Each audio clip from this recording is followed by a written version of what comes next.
Hey everyone! In today's video I'm going to be replacing the air filter on this lovely Mk5 Jetta. Of course you're probably wondering, where the heck is it? Right. Is it in here? No.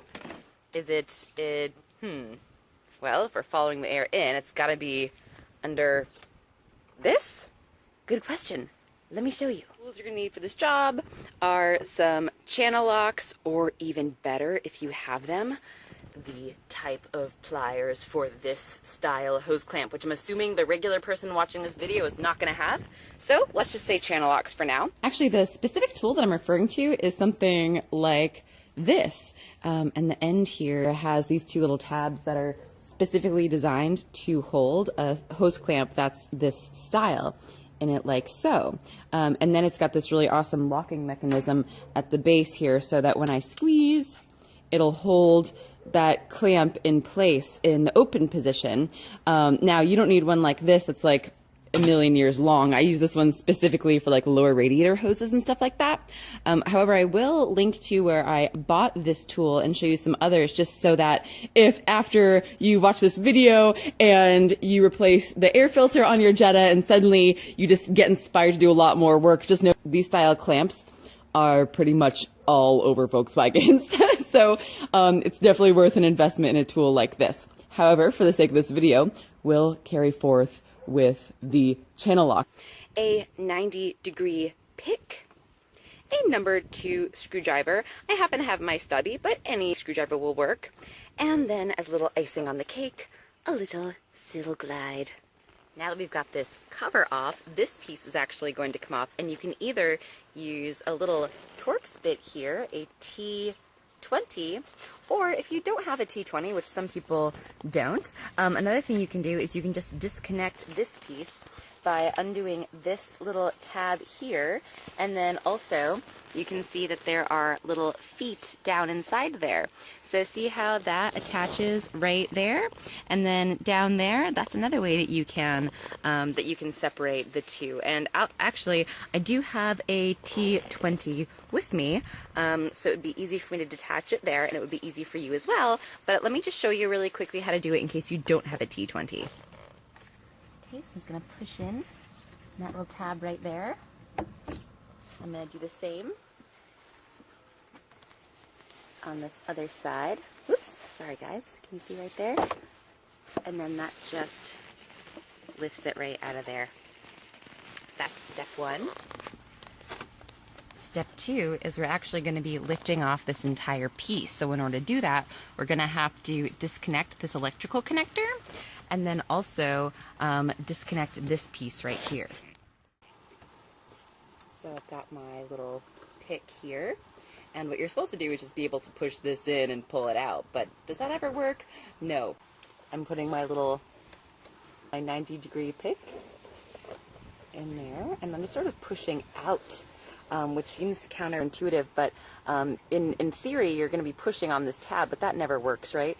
So I'm pushing out. You can see that.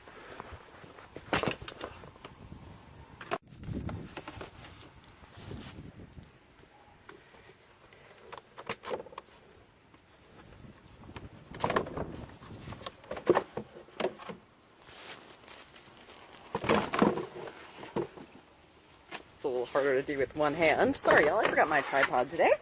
But we're taking this entire engine cover off and flipping it around, and then we've got these little Phillips screws.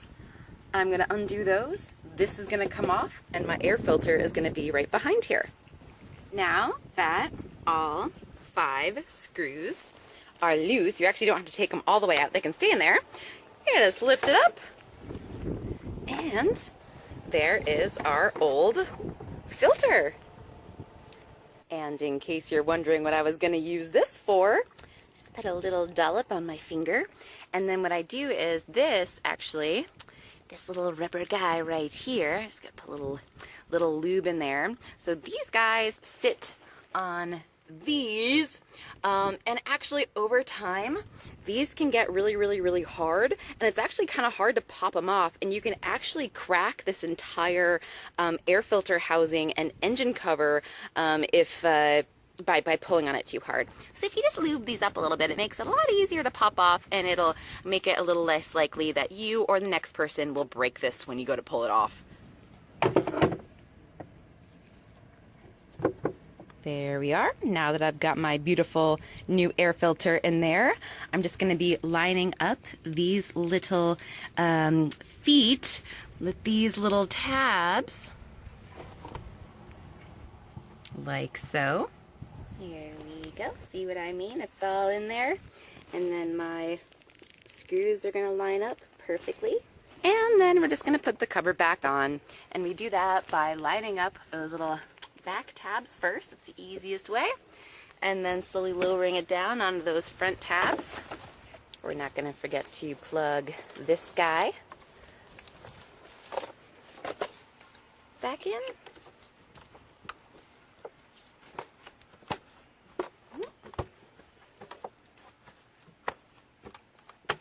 And then we'll put this clamp back on. Okay, we just had like a flash rainstorm. That was funny.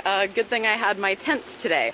Okay, so I just put that clip back on, but I did it really fast because it was downpouring.